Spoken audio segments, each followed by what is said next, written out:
On the morning of May 18, 1980, a mountain in Washington state exploded with the force of 500 atomic bombs.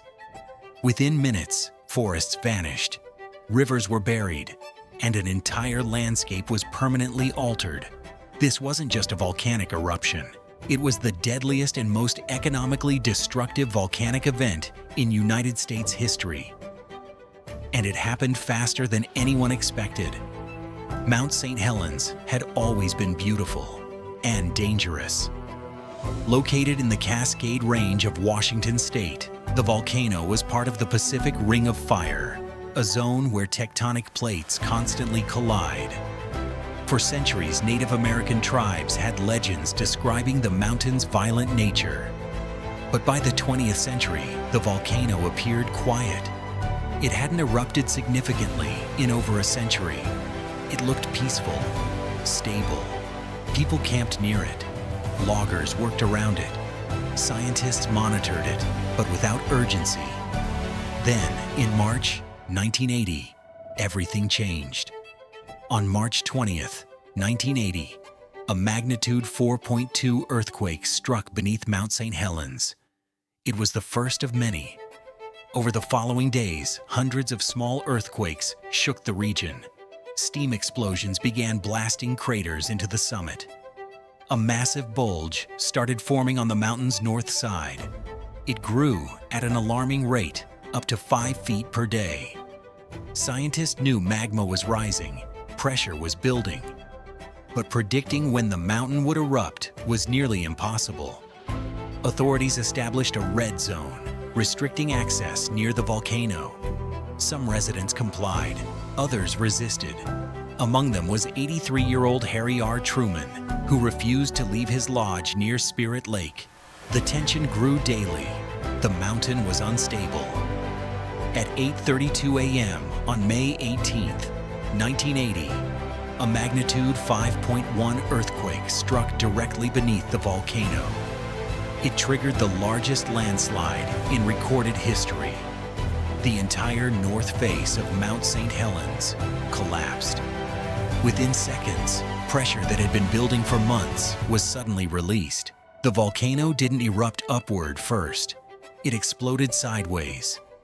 A lateral blast of superheated gas, ash, and rock shot out at speeds exceeding 300 miles per hour. Temperatures reached 570 degrees Fahrenheit. Forests were flattened instantly. Trees snapped like matchsticks across 230 square miles. Ash rose 80,000 feet into the sky, higher than commercial jetliners fly. The sky turned black.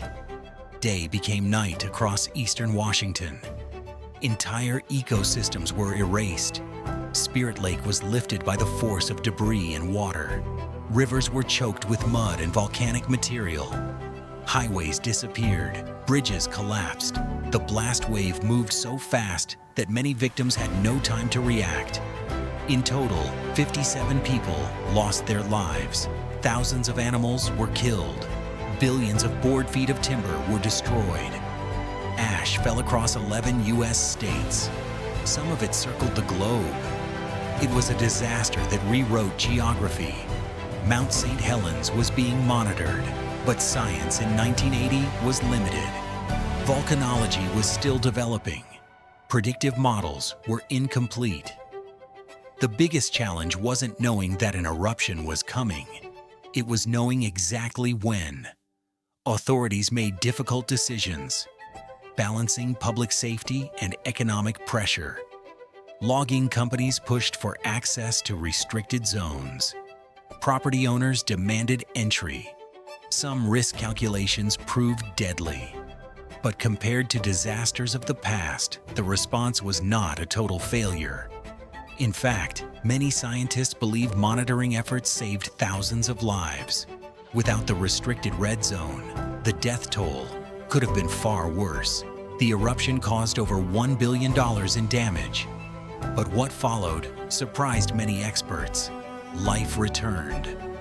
Within months, plants began growing in the ash. Wildlife slowly reappeared. The area became one of the most studied ecological recovery zones in the world. scientists gained invaluable knowledge about volcanic behavior. Mount St. Helens reshaped how the United States monitors volcanoes. It strengthened funding for the U.S. Geological Survey.